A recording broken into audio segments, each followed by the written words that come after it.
Hello दोस्तों, नमस्ते। स्वागत है आप लोगों का हमारे यूट्यूब चैनल हिंदी स्टोरी में। आज हम लोग परीक्षा गुरु उपन्यास का भाग 19 कवर करने वाले हैं और 20। इसके पहले के सारे एपिसोड में सारे प्रकरण मेरे चैनल पर अपलोडेड है। इसे आप लोग देखना चाहे तो बेहिचक जाके देख सकते हैं। परीक्षा गुरु उपन्यास श्री लाला श्रीनिवास दास जी द्वारा रचित मौलिक उपन्यास है। तो चलिए बिना लेट किए हुए हम लोग उपन्यास शुरू करते हैं। परीक्षा गुरु प्रकरण 19। सर्वतंत्रता। स्तुति निंदा करो करही, लक्ष्मी रही न की जाय। मेरो को जियो न धीरजन, धरे को मरान पाए। प्रसंग रत्नावली।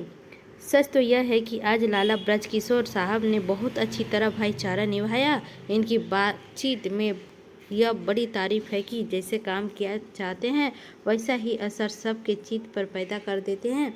मिस्टर शंभू दयाल ने मुस्कुराकर कहा, हरगिज़ नहीं, मैं इंसाफ के मामले में भाईचारे के पास नहीं आने देता। जिस रीति में बरतने के लिए मैं और लोगों को सलाह देता हूँ उस रीति बरतना मैं अपने ऊपर फर्ज समझता हूँ। कहना कुछ और करना कुछ और, नालायकों का काम और सच्चाई की अमीर दलीलों को दलाल करने वालों का झूठा दोषारोपण करने उड़ा देने वाले और होते हैं। लाला ब्रजकिशोर के शेर की तरह गरज कर कहा और क्रोध के मारे उनकी आंखें लाल हो गई। लाला ब्रजकिशोर अभी मदन मोहन को क्षमा करने के लिए सलाह दे ही रहे थे। इतने में एकाएक शंभुदयाल की जरा सी बात पर गुस्सा में कैसे भर गए। शंभुदयाल ने तो कोई बात प्रकट में ब्रजकिशोर के अप्रसन्न होने लायक नहीं कही थी, निसंदेह प्रकट में नहीं कही, परंतु भीतर से ब्रजकिशोर का हृदय विदीर्ण करने के लिए यह साधारण वचन सबसे अधिक कठोर था। ब्रजकिशोर और सब बातों में निगरानी परंतु अपना ईमानदारी और अभिमान रखते थे। इसलिए जब शंभुदयाल ने इनकी मनमानी में बट्टा लगाया तब उनको क्रोध आए बिना ना रहा। ईमानदार मनुष्य को इतना खेद और किसी बात से नहीं होता जितना इनको बेईमानी बताने से होता है। आप क्रोध ना करें, आपको यह बताने में अपना कुछ स्वार्थ नहीं है तो आप हर एक बात में इतना जोर क्यों देते हैं? क्या आपकी ये सब बातें को याद नहीं रह सकती है? और शुभचिंतकी के विचार से हानि लाभ जताने के लिए क्या एक इशारा काफ़ी नहीं है? मुंशी चुन्नीलाल ने मास्टर शंभुदयाल की तरफदारी करके कहा, मैंने अब तक लाला साहब से जो स्वार्थ की बात की होगी वह लाला साहब और तुम लोग जानते होंगे। जो इशारे में काम हो सकते हो, मुझको इतने बड़ा कहने से क्या लाभ था? मैंने कही है कि वो सब बातें निस्संदेह याद नहीं रह सकती, परंतु मन लगाकर सुनने और में बहुधा उनका मतलब याद रह सकता है, और उस समय याद ना भी रहे तो उस समय पर याद आ जाता है। मनुष्य के जन्म से लेके वर्तमान समय तक जिस हालात में वह रहता है उन सब का असर बिना जाने उसकी तबीयत में बना रहता है। इस वास्ते मैंने ये बातें जुदे जुदे अवसर पर यह समझकर कह दी थी कि अब कुछ समझना होगा तो आगे चलकर किसी काम आवेगी। लाला ब्रजकिशोर ने जवाब दिया, अपनी बातों को आप अपने पास ही रहने दीजिए, क्योंकि यहाँ उसका कोई ग्राहक नहीं। लाला मदन मोहन कहने लगे, आपके कहने का आशय यह मालूम होता है कि आपके सिवा सब लोग असमझ और स्वार्थपरक है। मैं सबके लिए कुछ नहीं कहता, परंतु आपके पास रहने वाले में तो निसंदेह बहुत कुछ नालायक और स्वार्थपरक है। लाला ब्रजकिशोर कहने लगे, ये लोग दिन रात आपके पास बैठे रहते हैं, हर बात में आपकी बड़ाई किया करते हैं, हर काम में अपनी जान हथेली पर लिया फिरते हैं, पर यह आपके नहीं और आपके रुपये के दोस्त हैं। परमेश्वर ना करे जिस दिन आपके रुपए जाते रहेंगे उसका कोसों पता ना लगेगा। जो इज्जत दौलत और अधिकार के कारण मिलती है वह उस मनुष्य की नहीं होती। जो लोग रुपए के कारण आपको झुक झुक कर सलाम करते हैं वही लोग घर बैठकर आपकी बुद्धिमानी का टट्टा उड़ाता है। कोई काम नहीं होता जब तक उसमें अनेक प्रकार के नुकसान होने की संभावना रहती है। पूरे होने की उम्मीद पर 10 काम उड़ाए जाते हैं, जिसमें मुश्किल से 2 पूरे पड़ते हैं। परंतु आपके पास वाले खाली उम्मीद पर बल्कि भीतर की नाउम्मीदी पर भी आपको नफेदा शब्द साग दिखाकर बहुत सा रुपया खर्च करा देते हैं। मैं पहले कह चुका हूँ कि आदमी की पहचान ज़ाहिरी बातों से नहीं होती, उसमें बर्ताव से होती है। इसमें आपका सच्चा शुभचिंतक कौन है? आपके हानि का लाभ दर्शाने वाला कौन है? आपके हानि लाभ का विचार करने वाला कौन है? क्या आपकी हाँ में हाँ मिलाने से सब हो गया? मुझको तो आपके मुसाफिरों में सिवाय मस्खरापन और किसी बात के लिए रियायत नहीं मालूम होती। कोई फफदियों कहकर इनाम पाता है, कोई छेड़छाड़ कर गलियों खाता है, कोई गाने बजाने का रंग जमाता है, कोई गोल गप्पे लड़ाकर हंसता है। पर ऐसे आदमियों में किसी तरह की उम्मीद नहीं हो सकती। मेरी दिल लगी की आहत है, मुझसे तो हंसी दिल लगी बिना रोनी सूरत बनाकर दिन भर नहीं रहा जा सकता। परंतु इन बातों से काम की बातों में कुछ अंतर आया हो तो बतलाइए, लाला मदन मोहन ने पूछा। आपके पिता का परलोक हुआ, जब से उनकी पूंजी में क्या घटा बढ़ी हुई, इतनी रकम पैदा हुई, कितनी अखंड बर्बाद हुई, कितनी गलती हुई, कितने खर्च हुए, इन बातों को किसने विचार किया है? आमदनी से अधिक खर्च करने का क्या परिणाम है? कौन सा खर्च बावजी है, कौन सा गौरवजनी है? मामूली खर्च के बराबर बंदी आमदनी कैसे हो सकता है? इन बातों पर कोई दृष्टि पहुंचाता है? मामूली आमदनी पर किसी का निगाह नहीं है। आमदनी देखकर मामूली खर्च के वास्ते हर एक सिंगे का अंदाजा पहले से कभी किया गया है।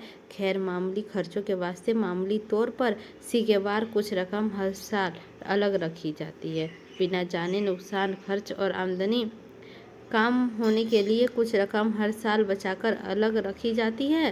पैदावार बढ़ाने के लिए वर्तमान समय के अनुसार अपने बराबर वालों की कार्रवाई, देशांतर के वृत्तांत और होनहार बात पर निगाह पहुंचाकर अपने रोजगार धंधे की बातों में कुछ उन्नति की जाती है। व्यापार का तत्व क्या है? थोड़े खर्च, थोड़े मेहनत और थोड़े समय में हर चीज़ तैयार होने में कितना फ़ायदा होता है, इन बातों पर किसी के मन में लगाया है? वहाँ की कितने रुपए लेने हैं, पटने में क्या सूरत है, देनदारों की क्या दशा है, मियाद में कितने दिन बाकी है, इन बातों में कोई ध्यान देता है? व्यापार सिगा या माल पर कितनी रकम रहती है, माल कितना मौजूद है, किस समय बेचने से क्या फायदा है, इन बातों में कोई निगाह दौड़ाता है? खर्च सिंगा के माल की कभी विध मिलाई जाती है? उसमें कमी बेसके के लिए कोई जिम्मेदार है? नौकर कितने हैं, तनख्वाह क्या पाते हैं, काम क्या करते हैं, उनकी लियाकत कैसी है, नीयत कैसी है, कार्रवाई कैसी है, उनकी सेवा का आपका क्या हक है, उसमें रहने न रहने में आपका क्या नफ़ा नुकसान है? इन बातों को कभी अपने मन में लगाकर सोचा है? मैं पहले ही जानता था कि आप हीर फिर कर मेरे पास आपके आदमियों को चोट करेंगे, परंतु अब मुझसे यह बात असहाय है। मैं अपना नफ़ा नुकसान समझता हूँ। आप इस विषय में अधिक परिश्रम ना करें, लाला मदन मोहन रो कर कहा। मैं क्या करूँगा, पहले से बुद्धिमान कहते चले आए हैं, लाला ब्रजकिशोर ने बिल में कुपल कहता है। लाला साहब अपने सरल स्वभाव से कुछ नहीं कहते, इस वास्ते आप चाहे जो कहते चले जाए, परंतु कोई तेज स्वभाव का मनुष्य होता तो आप इस तरह हरगिज ना कह पाते। मिस्टर शंभुदयाल ने अपनी जादू दिखाई। सच में विदुर जी कहते हैं, दयावंत लज्जा सहित मृदु अलु सरल सुगाई ता ना नर को अधर्म गिन लेत कुबुद्धि दबाई। इसलिए इन गुणों का साथ सावधानी की बहुत ज़रूरत है। सादगी और सीधेपन में रहने से मनुष्य की सच्ची अस्फरारत मालूम होती है। मनुष्य की उन्नति का यह सीधा मार्ग है। परंतु आम आदमियों की चालाकी से बचने के लिए हर तरह का वंकीफियत भी जरूर होनी चाहिए। लाला ब्रजकिशोर ने जवाब दिया। दोषदर्शी मनुष्य के लिए सब बातों में दोष मिल सकते हैं, क्योंकि लाला साहब के सरल स्वभाव के बड़ाई सब संसार में हो रही है, परंतु लाला ब्रजकिशोर को उनमें भी दोष ही दिखाई दिया। पंडित पुरुषोत्तम दास बोले, दर्भ के लालचियों का बड़ाई में क्या विश्वास करूं? विदुर जी कहते हैं, जाही शरारत में सब जवाई, जाही शरारत चंचल नहीं, जाही शरारत बाट बिरधा ही, मनहु सो नर विदित नहीं। लाला ब्रजकिशोर ने जवाब दिया, मैं अच्छा हूँ या बुरा हूँ, आपका क्या लेता हूँ? आप क्यों हाथ होकर मेरे पीछे पड़े हो?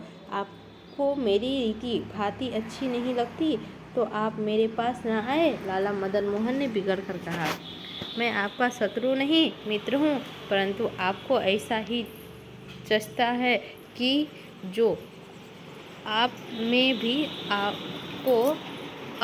आपको अधिक परिश्रम नहीं दिया चाहता। मेरी इतनी ही लालसा है, आपको बड़ों की बदौलत मैंने जो कुछ पाया है वह मैं आपकी भेंट करता जाऊं। लाला ब्रजकिशोर लायकी से कहने लगे, मैंने आपको बड़ों की कृपा की विद्या धन पाया है, जिसका बड़ा हिस्सा मैं आपके सौमुख रख चुका। तथापि जो कुछ बाकी रहा है उसको आप कृपया करके और अंगीकार कर ले। मैं चाहता हूँ कि मुझसे आप भले ही अप्रसन्न रहे, मुझको हरगिज अपने पास ना रखें, परंतु आपका मंगल हो। यदि इस बिगड़ में आपकी कुछ मंगल हो तो इस ईश्वर से कृपया समझूंगा। आप मेरे दोषों के और दृष्टि ना दे। मेरी थोथी बातों में जो कुछ गुण निकलता हो उसे ग्रहण करे। हर्षरथ शादी कहते हैं, भीत लिखियो दियो उपदेशो जू कहूँ, सदर ग्रहण कीजियो सोहू। इसीलिए आप सर्वपक्ष और विपक्ष के विचार छोड़कर गुण संग्रह करने पर दृष्टि रखिए। आपका बर्ताव अच्छा होगा तो मैं क्या हूँ, बड़े बड़े लायक आदमी आपको सहज में मिल जाएंगे, परंतु उनका बर्ताव अच्छा ना हुआ तो जो होंगे वह भी चाहते रहेंगे। एक छोटे से पखेरु ही क्या है, जहाँ रात हो जाए वहीं उनका रेन बसेरा हो सकता है, परंतु वह फलदार वृक्ष सदा हरा भरा रहना चाहिए, जिसके आश्रय में पंछी जीती हो। बहुत कहने से क्या है, आपको हमसे क्या संबंध रखना हो तो हमारी मर्जी के मुनि बर्ताव रखो, नहीं तो अपना रास्ता लो। हमसे अब आपके ताने नहीं सहे जाते। लाला मदन मोहन ने ब्रजकिशोर को नरम देखकर ज़्यादा दिखाने की तजबीब की। बहुत अच्छा, मैं जानता हूँ बहुत लोग जहरी इज्जत बनाने के लिए भीतर इज्जत खो बैठते हैं, परंतु मैं उसमें से नहीं हूँ। तुलसीकृत रामायण में रघुनाथ जी ने कहा है, जो हम निडर ही विपरीत शत्रुनु भृगनाथ से तो अत जग सुप्तिति भाई सब नवादी मात। सोई प्रसंग इस समय मेरे लिए वर्तमान है। एथेंस में जिस दिनों 30 अयस्सियों की कैप्सूल का अधिकार था, एक बार कैंसिलियर ने सिक्रेटिज को बुलाकर हुक्म दिया कि तुम लियो नामी धनवान को पकड़ लाओ, जिसके नाम पे माल जब्त किया गया है। सिक्रेटिज ने जवाब दिया कि एक अनुचित काम से मैं अपनी अप्रसन्नता से कभी सहायता न करूंगा। कैसिल ने प्रेसिडेंस ने धमकी दी कि तुमको आज्ञा उल्लंघन करने के कारण कठोर दंड मिलेगा। सिक्रेटिज ने कहा कि यह तो पहले ही से जानता हूँ, परंतु मेरे निकट अनुचित काम करने के बराबर कोई दंड नहीं। लाला ब्रजकिशोर बोले, जब आप हमको छोड़ने का ही पक्का विचार कर चुके हैं तो फिर इतना वाद विवाद करने से क्या लाभ। हमारे प्रॉब्लम में होगा कि हम भुगतान लेंगे, आप अधिक परिश्रम ना करें। लाला मदन किशोर तैयारी बदल कर कहा, अब मैं चाहता हूँ ईश्वर आपका मंगल करे। बहुत दिन पास रहने के कारण जाने बिना जाने अब तक जो अपराध हुए हो वह क्षमा करना। यह कहकर लाला ब्रजकिशोर तत्काल अपने मकान को चले गए। लाला ब्रजकिशोर के गए पीछे मदन मोहन ने जमे कुछ पछतावा सा हुआ। वह समझे कि मैं अपने हठ से आज एक लायक आदमी को खो बैठा, परंतु अब क्या, अब तो जो होना था हो चुका। इस समय हार मानने से सबसे आगे लज्जित होना पड़ेगा, और इस समय ब्रजकिशोर ने आगे कुछ हर्ज भी नहीं। हाँ, लाला ब्रजकिशोर ने हर किशोर को सहायता दी तो कैसी होगी, क्या करे, हमको लज्जित होना पड़े और सफाई की कोई राह निकाल आवे तो अच्छा हो। लाला मदन मोहन इसी सोच विचार में बड़ी देर बैठे रहे। मन की निर्बलता से कोई बात निश्चय न कर सके। इसी के साथ हमारा प्रकरण 19 समाप्त होता है। अब हम लोग प्रकरण 20 में प्रवेश करेंगे। कृतिका। तीनहु उगाते जग जगन्नाथ कोटि मोहर उपकार, प्राण दिव्यु दृष्टजन कहत बे व्यवहार। भोज परवंसार। लाला ब्रजकिशोर मदन मोहन के पास से उठकर घर जाने के लगे। उस समय उनका मन मदन मोहन की दशा देखकर दुख की विवश हुआ जाता था। वह बार बार सोचते थे कि मदन मोहन ने केवल अपना ही नुकसान नहीं किया, अपने बाल बच्चों का हक भी डुबो दिया। मदन मोहन ने केवल अपनी पूंजी ही नहीं खोई, अपने ऊपर कर्ज भी कर लिया। भला लाला मदन मोहन को कर्ज करने की क्या जरूरत थी, जो यह पहले से ही प्रबंध करने की रीति जानकर तत्काल अपने आमंद खर्च का बंदोबस्त कर लेते तो इनका क्या, इनके बेटे पोते और को भी तंगी उठाने की जरूरत ना थी। मैं आप ही तकलीफ से रहने को, निर्जलता से रहने की, बदकिस्मत से रहने को अथवा किसी हकदार को हक में कमी करने को पसंद नहीं करता, परंतु इससे तो उन बातों के लिए उद्योग करने की भी कुछ जरूरत न थी। यह तो अपनी आमदनी का बंदोबस्त करके असल पूंजी के हाथ लगाए बिना अमीरी ठाठ से उभरकर चैन से सोते थे। विदुर जी ने कहा है, फल अपक के वृक्ष ते तोड़ लेत नर कोई, फल को रस पावे नहीं नाच बीज को होय। नाश बीज को होय यही नीच चित बिचोरे, पके पके फल ले समय परिपाक नहीं रहे।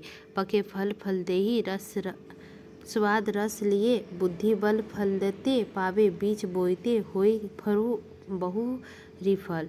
यह उपदेश सब नीति का सार है, परंतु जहाँ मालिक का अनुभव ना हो, निकटवर्ती स्वार्थ परक हो, वहाँ यह बात कैसी हो सकती है।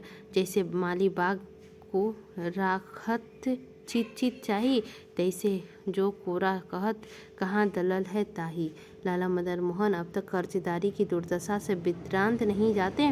जिस समय कर्जदार वास्ते पर रुपया नहीं दे सकता, उसी समय से लेन देन ने अपने कर्ज के अनुसार कर्जदार की जायदाद और स्वतंत्रता पर अधिकार हो जाता है। वह कर्जदार को कठोर से कठोर वाक्य बेईमानी कर सकता है, रास्ता चलते में उनका हाथ पकड़ सकता है। यह कैसी लज्जा की बात है कि मनुष्य को देखते ही डर के मारे छाती धड़कने लगे और शर्म के मारे आंखें नीचे हो जाए।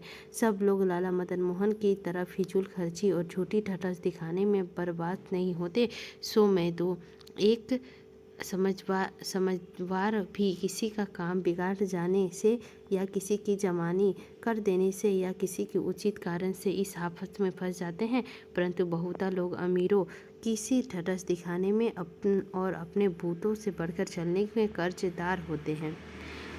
कर्जदारी में सबसे बड़ा दोष यह है कि जो मनुष्य धर्मात्मा होता है, वह जो कर्ज में फंसकर लाचारी से अधर्म की राह चलने लगता है, जब से कर्ज लेने की इच्छा होती है तब से यह कर्ज लेने वाले को ललचाने और अपनी साहूकारों लगाने के लिए तरह तरह की बनावट की जाती है। एक बार कर्ज लिए पीछे कर्ज लेने की चस्का पड़ जाता है, उस समय पर कर्ज नहीं चुका सकता। सब लेनदार की ध्येय देने और उसकी दृष्टि में साहूकार दिखाने के लिए ज़्यादा से ज़्यादा कर्ज में जकड़ना जाता है, और लेनदार का कड़ा तगाजा हुआ तो उसका कर्ज चुकाने के लिए अधर्म करने की रुचि हो जाती है। कर्जदार झूठ बोलने से नहीं डरता और झूठ बोले पीछे उसकी साख नहीं रहती। वो अपने बाल बच्चों के हक में भी दुश्मन से अधिक बुराई करता है, मित्रों के तरह तरह के जोखों में फंसता है। अपनी घड़ी भर के मौज के लिए आप जन्म भर के बंधन में पड़ता है और अपनी अनुचित इच्छा को सजीवन करने के लिए आप मर मिटता है। आपसे अविचारी लोग कर्ज चुकाने की अपेक्षा उदारता को अधिक समझते हैं। इसका कारण यह है कि उदारता में यश मिलता है। लोग जगह जगह उदार मनुष्य की बड़ाई करते फिरते हैं, परंतु कर्ज चुकाना केवल इंसाफ है, इसीलिए उसकी तारीफ कोई नहीं करता। इंसाफ को लोग साधारण नेकी समझते हैं, इस कारण उसकी निस्बात उदारता की जायद कदर करते हैं, जो बहुधा स्वभाव की तेजी और अभिमान से प्रकट होती है, परंतु बुद्धिमानी से कुछ संबंध नहीं रहती।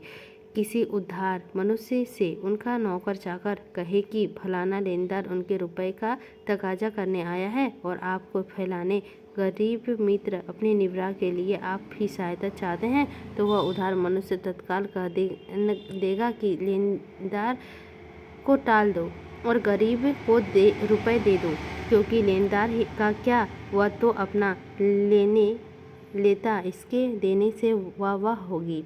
परंतु इंसाफ का अर्थ लोग अच्छी तरह नहीं समझते, क्योंकि जिसके लिए जो करना चाहिए वह करना इंसाफ है। इसीलिए इंसाफ में सब नेकी आ गई। इंसाफ का काम वह है जो जिसमें ईश्वर की तरफ से कर्तव्य, संसार की तरफ का कर्तव्य और अपनी आत्मा की तरह का कर्तव्य अच्छी तरह संपन्न होता है। इंसाफ सब नेकियों का जड़ है और सब नेकियों अपनी संख्या है।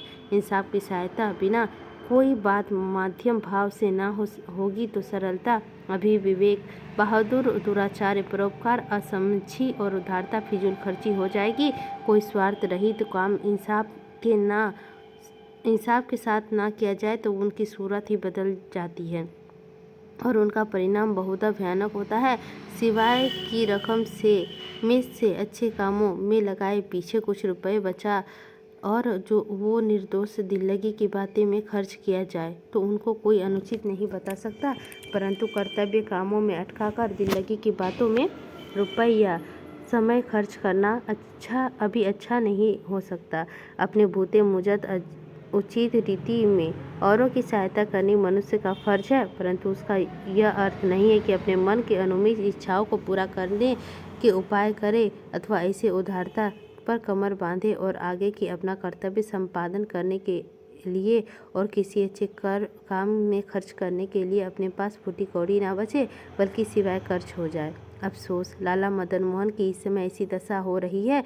इस पर चारों तरफ से आफत के बादल उमड़े पड़े जाते हैं, परंतु इसमें कुछ खबर नहीं है। विदुर जी ने सच कहा है, बुद्धि भ्रांते लहत बिना साही, ताही अनीति नीति सी भरमाई। इस तरह से अनेक प्रकार के सोच विचार में डूबे हुए लाला ब्रज किशोर अपने मकान पर पहुंचे, परंतु उनके चित्त को किसी बात में जरा भी ध्यान न हुआ।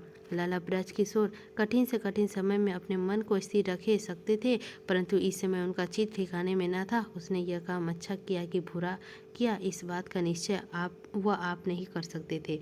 वह कहते हैं कि इस दशा में मदन मोहन का काम बहुत दिन नहीं चलेगा और उस समय ये सब रुपये के मित्र मदन मोहन को छोड़कर अपने अपने रास्ते ले लेंगे, परंतु मैं क्या करूं, मुझको कोई रास्ता नहीं दिखाई देता और इस समय मुझसे मदन मोहन भी कुछ सहायता ना हो सकी तो मैं इस संसार में जन्म लेकर क्या किया।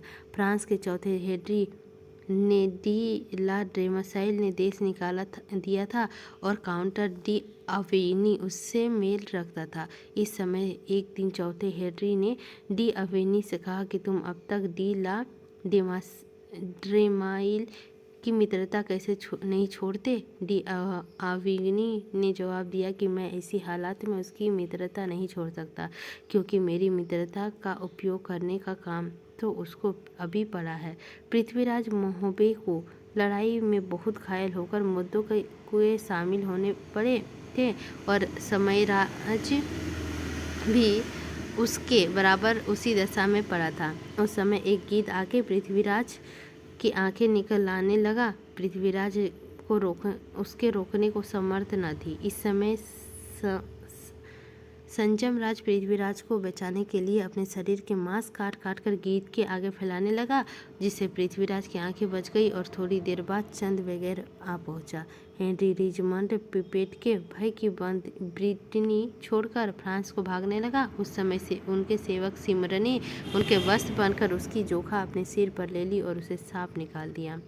क्या इस बात से मैं मदन मोहन की कुछ सहायता इस समय नहीं कर सकता? यदि हम इस काम में मेरी जान भी जाती रहे तो कुछ चिंता नहीं। जब मैं इनको अनसमझ जान कर भी कहने से उन्हें छोड़ आया तो मेरी कौन सी बुद्धिमानी की घर में रहकर क्या करता। हाँ, में मिलाकर रहना रोगी के कुपात्र देने से कम न था, और ऐसे अवसर पर उसका नुकसान देखकर चुप रहना भी स्वार्थपरकता से क्या कम था। मेरे विचार सदैव से यह रहता है कि काम रहता है तो विधि पूर्वक करना, ना हो सके तो चुप रहना, वगैरह हो तो वगैरह ना समझना। परंतु वहाँ से मेरी बावजी करने को उल्टा असर होता है, और जिस जिद बढ़ती जाती है।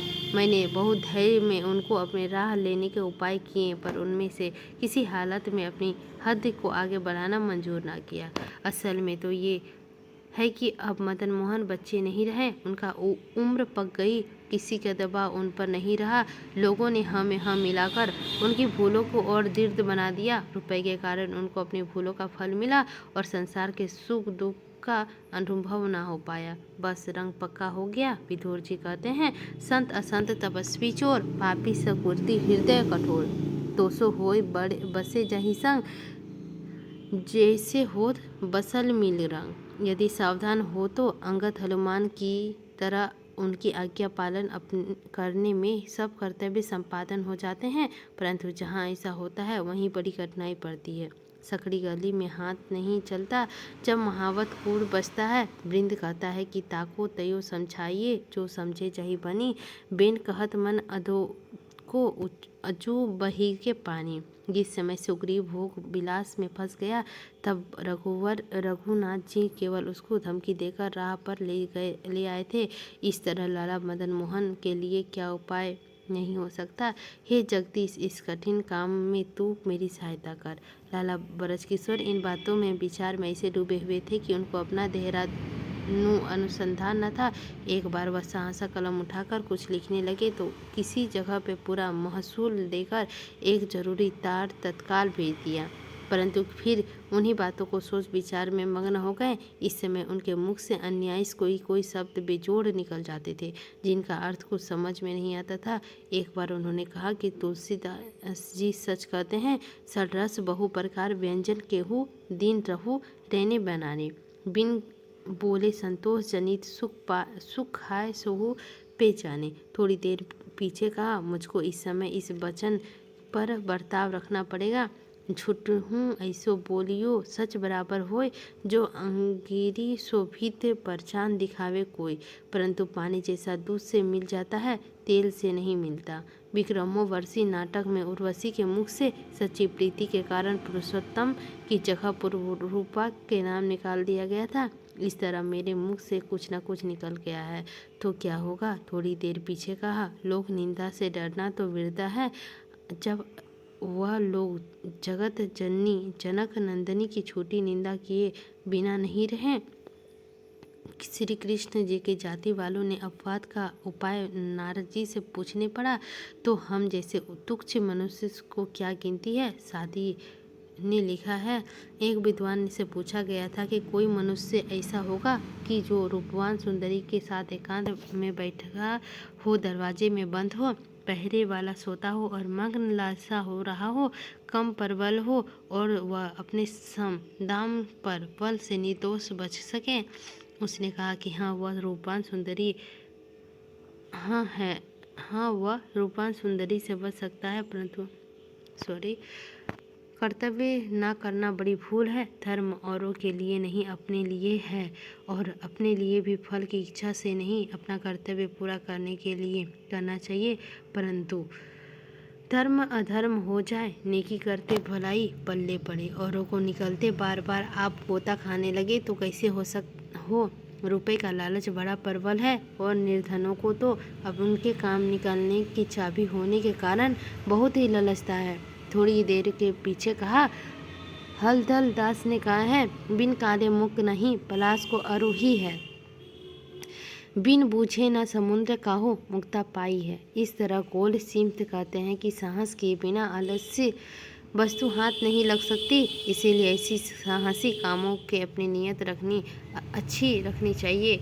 यदि नीयत अच्छी होगी तो ईश्वर अवश्य सहायता करेगा, और डूब भी जाएंगे तो अपनी स्वरूप हानि ना होगी। प्रकरण 21। पतिव्रता। पति के संग जीवन मरण, पति हर्षे हसाए, स्नेहम की कुल नाही में उपमा लखी न जाए। सरंग धरे।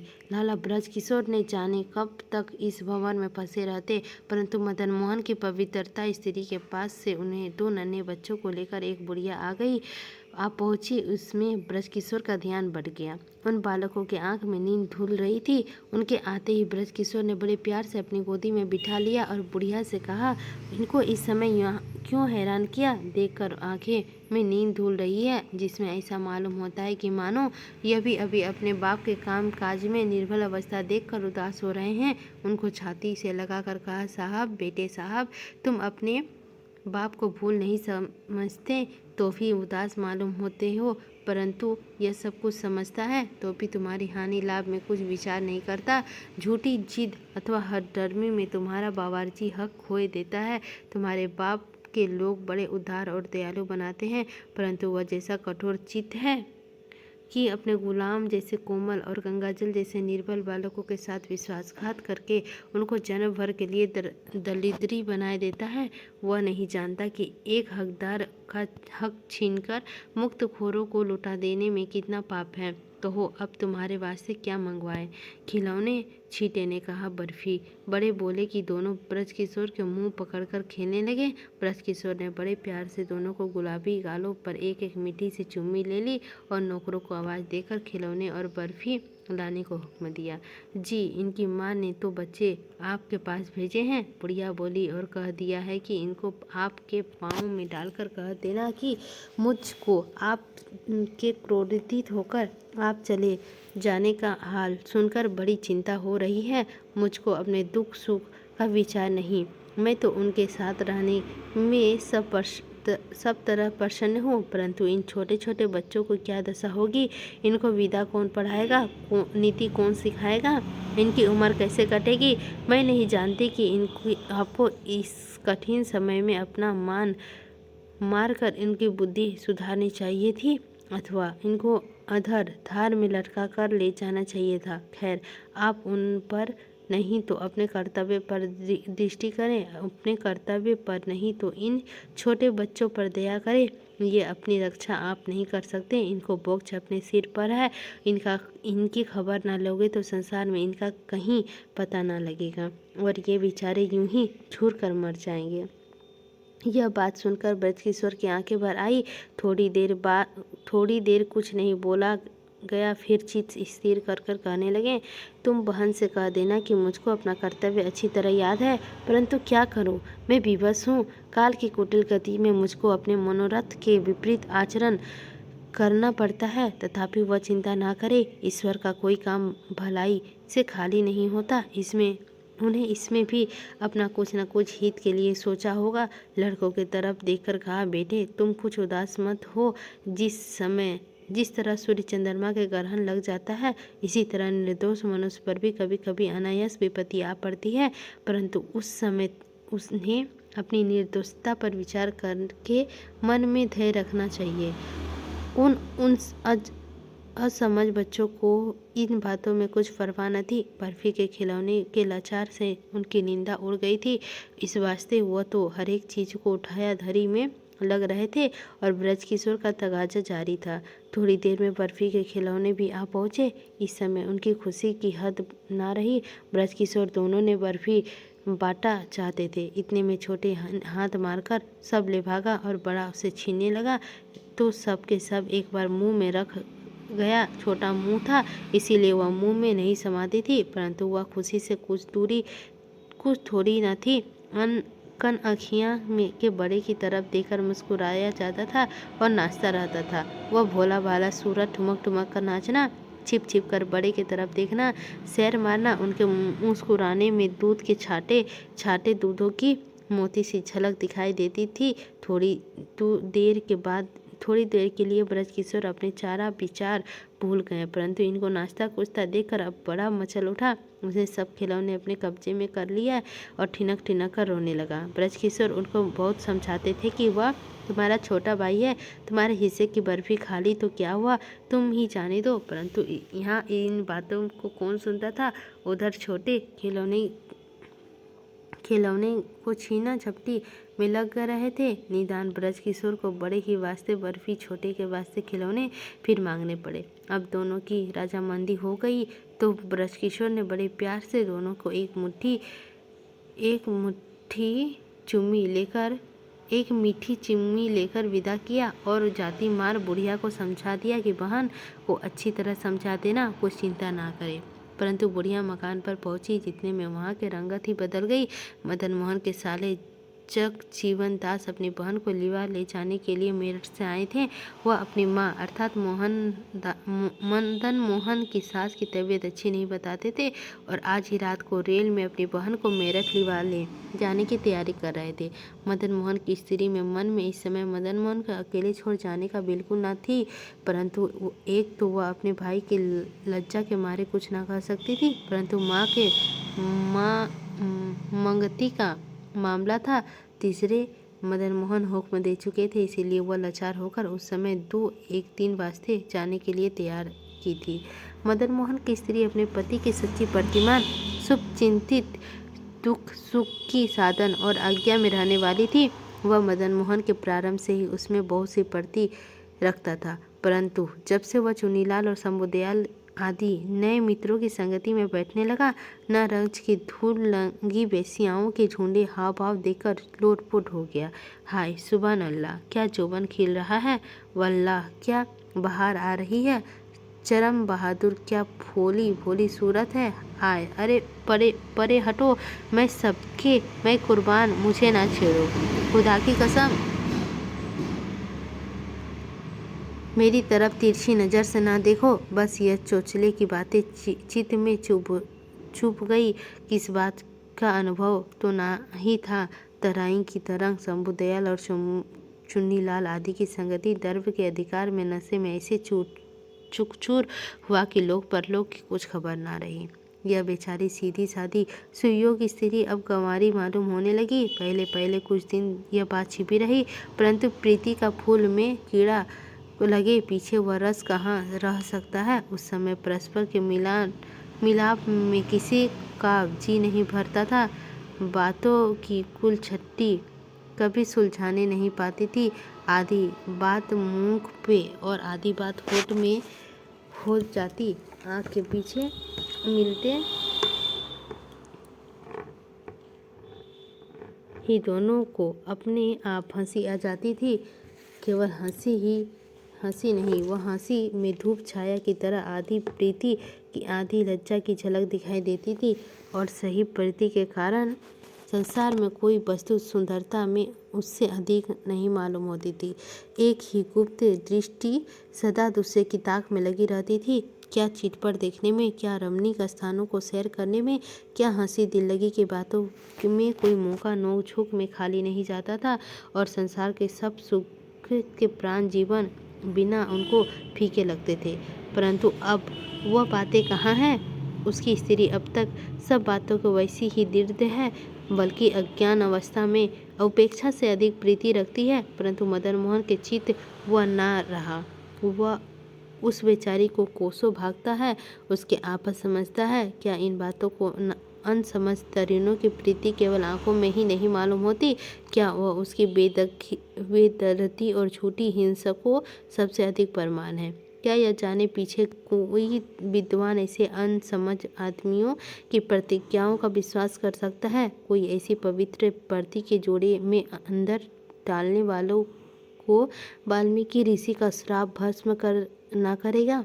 क्या एक हकदार की सच्ची प्रीति के ऐसे चोरों को परमेश्वर के यहाँ से कठिन दंड ना होगा? मदन मोहन की पवित्रता स्त्री अपने पति के क्रोध करना तो सीखी ही नहीं थी। मदन मोहन उसकी दृष्टि में एक देवता है और अपने केवल ऊपर सब दुखों के मदन मोहन की सूरत देखते ही भूल जाती है और मदन मोहन के बड़े से बड़े अपराधी को सदा जाना ना जाना करती रहती है। मदन मोहन महीनों उसकी याद में नहीं रह करता, परंतु वह केवल मदन मोहन को देखकर जीती है और अपना जीवन अपने लिए नहीं, अपने प्राण पति के लिए समझती है। जब वह मदन मोहन को कुछ उदास देखती है तो उसके शरीर में रुधिर सूख जाता है। जब उसको मदन मोहन के शरीर में कुछ पीड़ा मालूम होती है तो वह उसकी चिता में बावली बन जाती है। मदन मोहन की चिता में उसका शरीर सूखकर काटा हो गया है। उसको अपने खाने पीने की बिल्कुल लालसा नहीं है, परंतु वह मदन मोहन को खाने पीने में सबसे अधिक चिंता रहती है।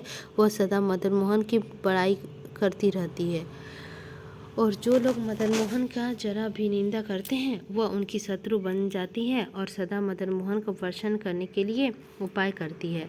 उसके सम्मुख प्रसन्न रहती है, अपना दुख उनको नहीं जताती और सच्ची प्रीति में बड़कपन पे विचार रखकर भय और सावधानी के साथ उसकी आज्ञा प्रतिपालन करती है।